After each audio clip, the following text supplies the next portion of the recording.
محمد عبداللہ نے ہمارے بھائی نے سوال کیا ہے۔ السلام علیکم ورحمۃ اللہ وبرکاتہ۔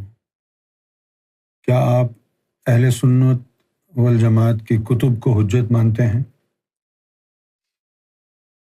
اہل تشیع کی کتب کو حجت مانتے ہیں یا تصوف کی؟ براہ کرم بتائیں کہ آپ دین کے احکام کن کتب سے لیتے ہیں؟ قرآن کریم کے بعد۔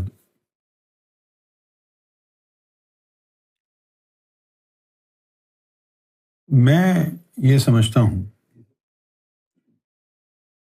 کہ کوئی حدیث سنی شیعہ نہیں ہوتی، نہ کوئی حدیث صوفی ہوتی ہے۔ مسئلہ یہ ہے کہ کچھ احادیث کو اہل سنت والجماعت نے اپنی کتابوں میں شامل کیا ہے، کچھ احادیث کو اہل تشیع نے اپنی کتب میں شامل کیا ہے، اور کچھ احادیث ایسی ہیں جن کا باطن سے لنک ہوتا ہے، اس کو صوفیوں نے اپنی کتب میں شامل کیا ہے۔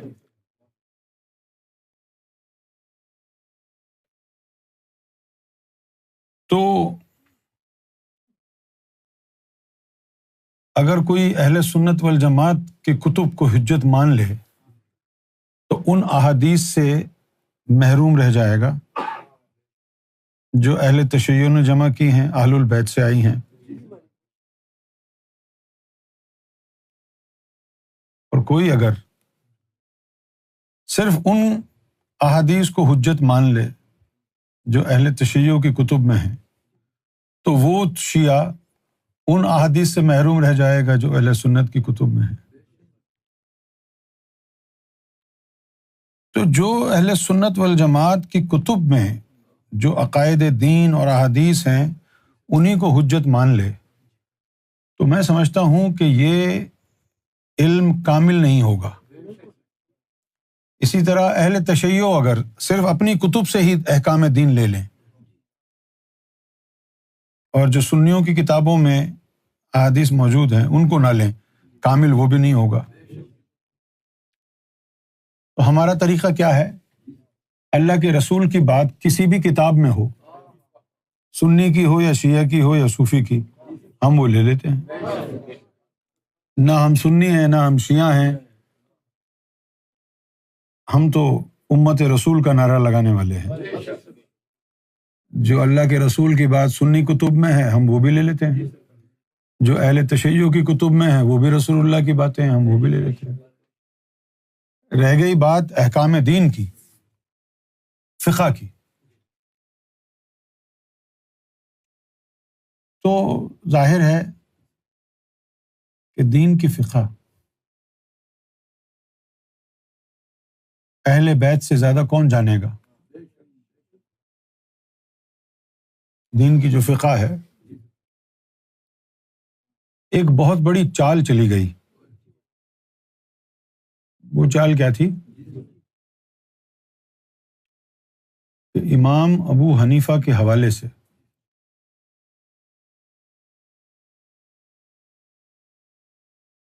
یہ کتابوں میں لکھی ہے، جو کتابوں میں لکھی ہے بات وہ بتا رہا ہوں، اور یہ بھی بتا رہا ہوں کہ یہ جو بات کتابوں میں لکھی ہے یہ بطور سازش لکھی ہے، اور جس نے شامل کی ہے وہ امت سے خارج ہے۔ امام ابو حنیفہ کو بدنام کرنے کے لیے، رسوائے زمانہ کرنے کے لیے ان کے نام سے منسوب ایک اسٹیٹمنٹ سنیوں کی کتابوں میں ہے کہ امام ابو حنیفہ کے مطابق رسول اللہ کے والدین مشرک تھے۔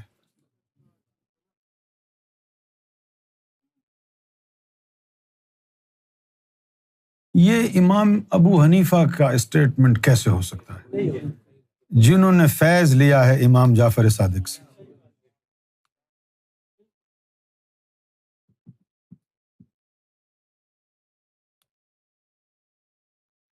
اگر امام ابو حنیفہ کے نزدیک رسول اللہ کے والدین مشرک، ابو طالب مشرک تھے، تو پھر ہم امام ابو حنیفہ سے پوچھتے نا کہ بھئی یہ تو بتاؤ کہ ساری زندگی پال پوس کے ایک مشرک نے جمع بڑا کیا رسول اللہ کو،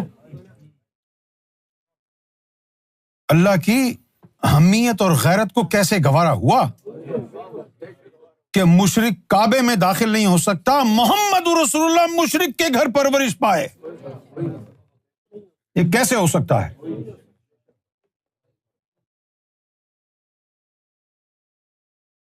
تو بہت بڑی سازش ہو گئی نا۔ یہ بات کبھی امام ابو حنیفہ نے نہیں کہی۔ کیسے کہہ سکتے ہیں؟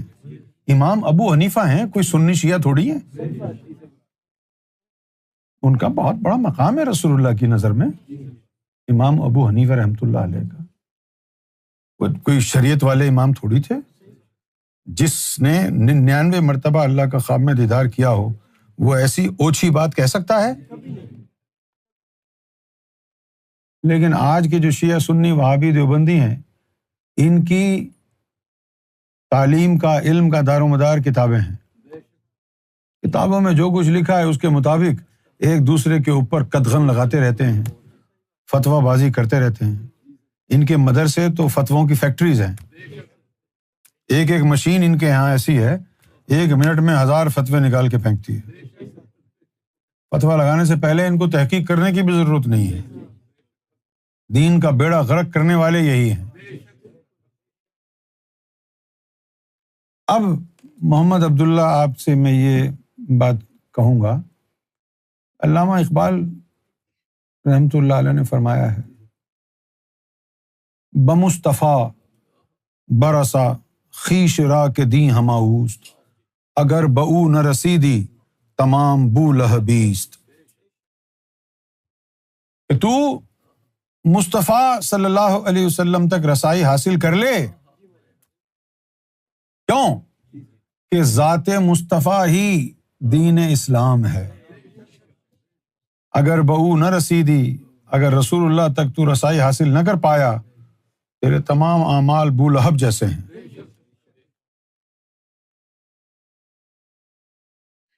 جب ہر امتی کا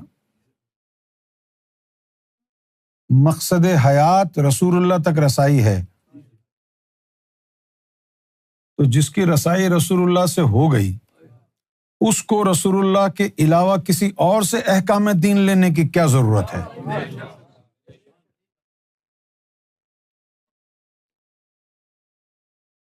بھائی جس کی رسائی رسول اللہ تک ہو گئی، اس کو کیا ضرورت ہے کسی اور سے احکام دین لے؟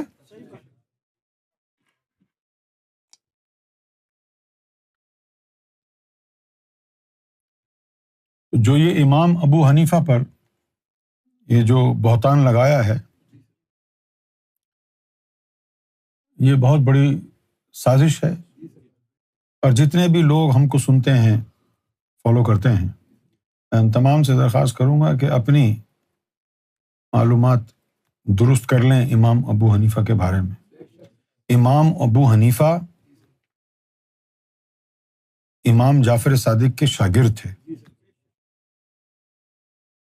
اور امام ابو حنیفہ نے امام جعفر صادق علیہ الصلاۃ والسلام کے سامنے زانو ادب طے کیا۔ تو ان کی تو اپنی فقہ جعفریہ تھی،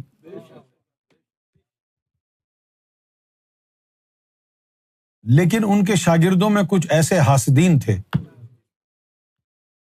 جنہوں نے امام ابو حنیفہ کی فقہ جلا دی اور خود اپنی فقہ کی کتاب پر امام ابو حنیفہ کا نام لکھ کے ہم سب کو بیوقوف بنا دیا۔ آج امام ابو حنیفہ کے نام پر جو فقہ چل رہی ہے، فقہ حنفی، وہ امام ابو حنیفہ نے نہیں لکھی۔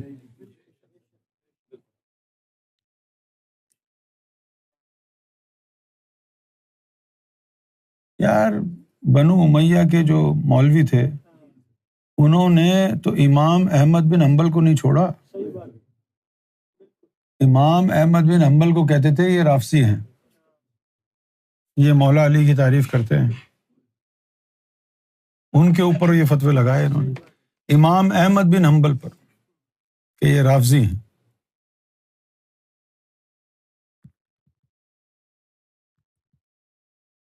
اور